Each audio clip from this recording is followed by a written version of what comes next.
never been greater, but Congress has struggled over the parameters of immigration reform legislation for decades now. What do you see as the components of an acceptable compromise bill that could gain the support of both parties? Kim Olson.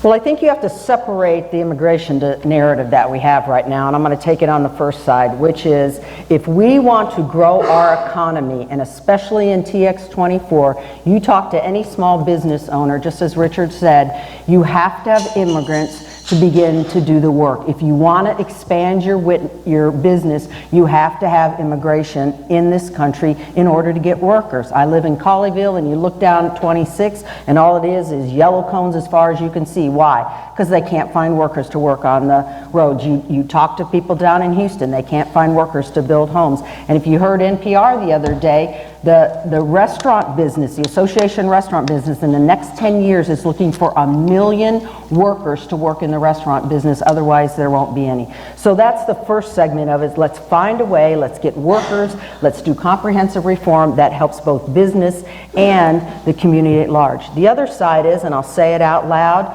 seeking asylum is not a crime. And if we want to fix that, then get money and invest it in the countries that are struggling right now, like Central America. And don't tell me we're not doing it like someone asked me the other day as a reporter. We have cut the State Department, we have cut USDA. Invest down in those countries so people don't have to flee these horrific conditions. Sam Vega. Yeah, I agree with a lot with Kim right there, that we do need to invest in the nations that the immigrants are fleeing. Obviously, they're doing so for a reason, and the reason would be that they'd like a better life for themselves. As I mentioned before, I am the son of a Dominican immigrant. I wouldn't be on this stage right now if she hadn't come here. And you know, there's a lot of mixed feelings I have with the immigration talk we have in our nation right now. It's both disturbing and sickening. We need to do better. Allowing for immigrants to come here shouldn't be some big ask. It shouldn't be even that difficult for us to do. We are the richest nation in the world, and we are a country literally built off of immigrants. They have put work into this country. They love this country, and they need to have a much easier, more accessible way of becoming a citizen to the country that they love. And that is something that we should support. And we need to just reform it all, and working to make sure that asylum seekers aren't criminalized is a no-brainer, and we need to do better.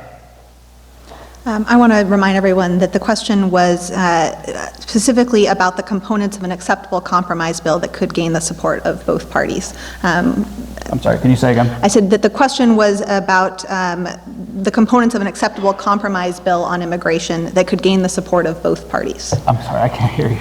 I said that the question was about what components would be part of an acceptable compromise bill on comprehensive immigration reform that could gain the support of both parties. What components?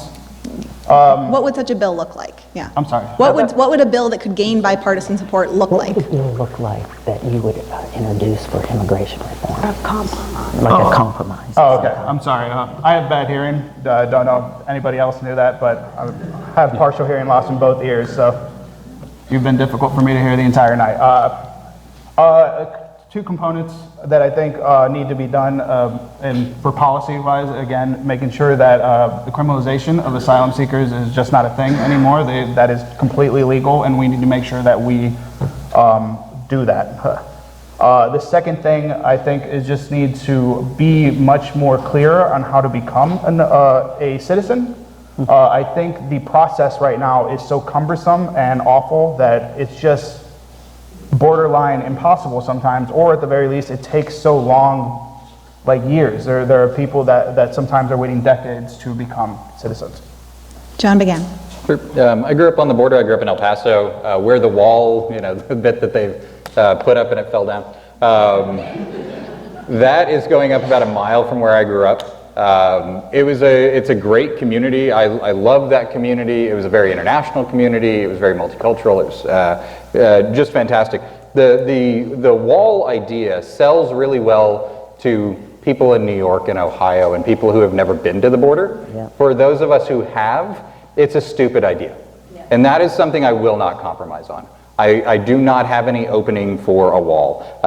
If we want to talk about something digital, something, maybe we can go there, but certainly not a physical wall. As far as a compromise bill goes, there's one that's been in the House and then the Senate and the House a couple of times for almost 20 years. It's called the DREAM Act.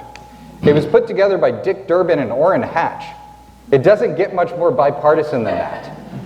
That's where you start. You start with that. You start with making sure that the TPS, the people who have been here under temporary protective status for 20, 30 years, who are part of this community, that they have a pathway to citizenship. Yes, you fund USAID properly so that people have less need to immigrate. These are all things that are pretty basic and should be nonpartisan, not only bipartisan. Richard Fleming. You know, this is an issue that our Congress has been batting around for a long time. They refuse to correct it. Last 6 months ago, when I was up in Washington, D.C., I'm on the National Small Business Association Board of Directors, and one of the main things that came out of our meeting is you know, these companies coming before us, that they do not have enough workers. There's not enough workers to get things done. What are we going to do with the workers? Down in Austin, I'm on the State Association of Business Chambers, same thing. There's a lack of workers here in Texas. If you look across other countries, you look at what they're doing up in the Emirates. They're bringing the immigrants over to help build a country. Guys, we are investing in this country, and we're building things, and we need folks to get those things built. That's the reason why we need to make sure that we put our high school students, put CTE and trade skills, so that they can get out of high school and then already be making $15 an hour. We got to put them on that path. But as far as compromise, I agree with John. I don't believe in a wall. I think that number one, for all the asylum seekers that are down there, they need to put more processors down there, more attorneys.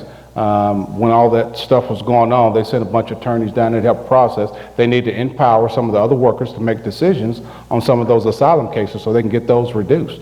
I do believe they need to, for the folks that came here as a kid, they need to give them a path to citizenship. I'm a business mentor for Newman Smith High School, and so I go and talk with the business school. That's it? Time's up. Thanks for slowing me down, because I was about to get on. Candace Valenzuela. So I also grew up in El Paso, and my great-grandfather came from Durango, Mexico, and he fought in World War I. My grandparents both fought in World War II, and both my parents served in the United States Army as well. My dad served a tour in Iraq. I have generations of family who came here into this country, and they've served it. I feel very strongly about the way that we've treated people coming in. People talk about when their family came over the right way at this turn of the century. When you came over the right way, you just use your legs to walk over. It's a very different situation than it is now.